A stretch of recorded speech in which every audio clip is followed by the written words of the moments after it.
Estou raptando uma criança. Tento afastar esse pensamento, mas ele persiste. Enquanto descemos pelo elevador, cumprimentamos o Chico, saímos pelo portão. Oi gente, tudo bem? Eu sou a Nalu e eu li Sweet Tokyo, da Giovanna Madalosso. Esse é o segundo romance que eu leio da Giovanna Madalosso e é o segundo romance dela, publicado pela Todavia. E eu gostei muito do primeiro livro dela quando eu li, foi o Tudo Pode Ser Roubado. E na verdade, assim, ele não é um livro marcante, em que hoje em dia, se eu penso nele, eu me emociono, a história agarrou em mim. O que eu me encantei com ele na época foi justamente pela experiência de leitura. Foi um livro que eu li num fôlego só, eu não conseguia parar, e ele é um livro muito crível. Acho que o que eu mais gosto, assim, nele, e depois eu vim a descobrir também em Sweet Tokyo, é a habilidade da Giovanna em contar histórias extremamente contemporâneas, trazendo um pano de fundo muito vívido e muito real, fazendo muitas análises sociais no meio do caminho e ainda assim trazendo uma boa história dessas que dá vontade de você ler inteirinha comendo pipoca, né? Porque o que acontece muitas vezes, né, que a gente consegue perceber na literatura, é que muitas vezes quando o autor, ele quer ser mais panfletário e trazer mais análises profundas sobre questões sociais, ele se distancia um pouco da história que ele propôs ali. E não é o que acontece com a Giovanna. A gente tem um enredo muito vívido nos dois livros e que nem de longe fica apagado por todas as questões que ela aborda. Mas o que é que a gente tem aqui? Aqui em Sweet Tokyo, nesse livro, que o título não diz muita coisa e nem a capa, a gente vai ter a história de uma babá que está sequestrando a criança a qual ela toma conta. E a gente tem um romance bifônico aqui, então, que ele é dividido entre partes narradas pela babá, que é a Maju, e partes narradas pela Fernanda, que é a mãe da criança, e lendo ali um capítulo depois do outro, ao longo do livro inteirinho, sim, do primeiro ao último, a gente vai encaixando pecinhas pra tentar entender esse contexto, esse cenário, e no meio disso, enfim, ser forçado a fazer inúmeras reflexões sociais que eu acho extremamente pertinentes. Mas vamos falar então um pouquinho dele. Bom, então como eu falei aqui, a principal história que a gente tem é de uma criança sendo sequestrada pela babá. E também, como eu falei, assim, eu acho impressionante como a Giovanna consegue ter fôlego pra construir um romance onde pecinhas vão se encaixando sem parar do início ao fim. E chegou em determinado momento, quando eu tava assim, a pouquíssimos capítulos de acabar, que eu falei assim, não tem jeito, ela não vai conseguir resolver isso em 10 páginas. O livro vai ficar com pontas soltas. E assim, é claro, né, todo livro tem as suas pontas soltas e esse é um livro curto, ele não vai trazer explicações detalhadas de tudo, mas eu acho que porque ele se propõe, é impressionante como ela consegue levar a história com questões em aberto até aqui e chegar no final com a história resolvida, assim, na minha opinião. Então eu acho que esse é um talento muito grande da autora e nesse segundo livro ele se consolidou pra mim, ele super me fisgou. Aqui então a gente vai conhecer essas duas principais histórias, né, que são as histórias das personagens principais, que são da Fernanda e da Maju.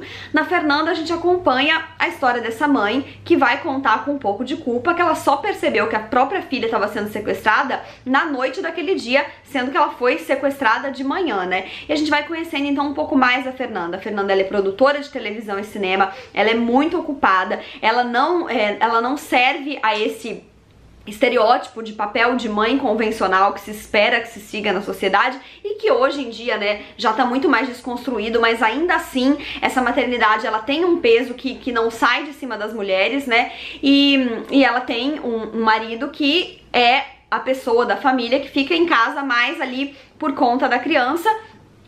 Só que na verdade ela tem principalmente a Maju, que é a pessoa que é responsável por cuidar da criança e tudo que a envolve. E, né, do outro lado, então, a gente tem a Maju, que tá sequestrando essa criança e a gente não consegue entender direito o porquê. A gente vai ter que ir juntando esses pedacinhos e conhecendo a história da Maju e entender de onde que essas narrativas saem, né? Elas saem ambas de lugares de opressão das mulheres na sociedade e das mulheres em seus determinados papéis na vida, só que é claro, né, dando os devidos pesos de recorte de raça e classe, as coisas ficam mais pesadas quando a gente conhece a história da Maju. A história da Maju, ela me lembra muito a história de Que Horas Ela Volta, que é aquele filme da Regina Casé, né, sobre uma empregada doméstica que mora na casa dos patrões, e que acaba deixando a sua vida de lado. Então a gente vai ver ali a Maju roubando a Cora, a gente entende que ela não quer fazer nada de mal pra menina, que ela gosta muito da menina, que ela cuida muito da menina. Por que ela tá levando a menina embora, né? E é claro que a gente vai entender melhor as justificativas dela, mas o panorama que se traça chega no ponto de fazer a gente refletir o quanto ela deixou a vida dela em pausa pra servir a vida da Fernanda, que por sua vez precisava de alguém dentro da casa dela pra cuidar da filha dela e da família dela, pra que ela pudesse trabalhar e viver a vida dela e não fosse oprimida por esse papel de ficar amarrada dentro de casa, dando conta da própria casa e da própria criança, né? Porque isso nunca foi questionado ao marido dela, que trabalha muito menos, ganha muito menos, mas ainda assim precisa ter o espaço dele, não pode ficar por conta da criança, né? E a gente vai então conhecendo a história das duas, entendendo como que elas se orquestraram, como que a Maju entrou na vida da Fernanda, na vida da Cora, naquela casa, e por que que o livro chama Sweet Tokyo, né? Sweet Tokyo é justamente o quarto em que a Maju mora na casa da Fernanda, que ela reformou, né, a dependência de empregada da casa, que é uma herança escravocrata que a gente tem no Brasil até hoje. Ela reformou e deixou assim muito perfeito, muito cool, porque ela esperava que no caso, né, a Maju fosse gostar, porque chegou um determinado momento da vida dela em que ela tinha que fazer cada vez mais viagens, estava cada vez mais envolvida com o trabalho, em que ela pediu pra Maju passar a morar na casa dela, e ela tinha apenas uma noite de folga, que era a noite que ela pediu pra reservar, porque ela precisava daquela noite, que era a noite em que ela estaria no período fértil, pra fazer a própria criança, né? Olha só o nível da questão. E aí a gente vai percebendo que a Maju foi doando cada vez mais a vida dela pra essa família, até que ela não tivesse mais a própria, porque o marido dela não deu conta disso, ele foi embora. Um belo dia ela volta, ele não tá lá, enquanto ela teve a vida dela sugada pelos patrões, e vai vendo a menina crescer e pensando no dia que talvez eles mandem ela embora, ela não tenha nada. Então ela doou o tempo dela, doou a história dela, ela vai sair daí sem nada. E que relação, e a relação que ela constrói com essa criança? Ela é, de certa forma, a mãe dessa criança ou não é? E a Fernanda? Onde a Fernanda entra nisso, né? Será que ela é culpada? Ela é culpada do quê, né? E, enfim, então a Giovanna traz inúmeras reflexões, não tem como a gente passar ileso a isso, a gente vai acompanhando toda essa análise social, enquanto vai tentando entender, meu Deus, onde que essa história vai acabar, o que que a Maju vai fazer com essa criança, e acompanhando também a história da Fernanda. E eu acho muito bacana que em ambos os relatos a gente tem acesso a momentos do passado também, então ele não é muito linear, principalmente na parte da Fernanda, e ela vai contando sobre a história dela, outros momentos da vida, né, outros capítulos.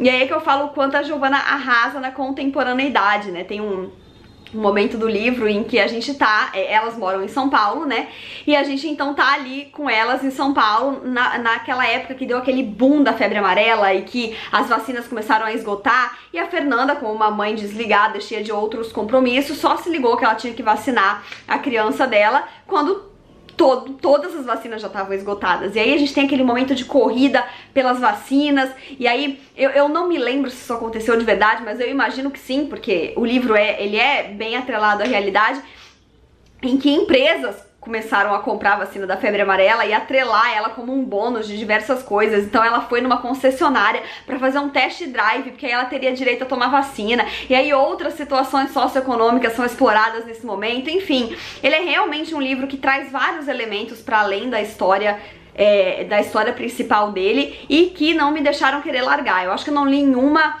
sentada como eu li o Tudo Pode Ser Roubado, mas eu devo ter lido em 2 dias, e deu pra perceber que é um livro que eu recomendo muito, e que ele me deixou com a cabeça a mil, e que eu já não posso esperar por outros romances da Giovanna Madaloso, que eu vou querer conferir muito rápido de novo, assim que eu ver dando sopa na livraria, porque realmente é uma autora que me dá muita vontade de devorar mais.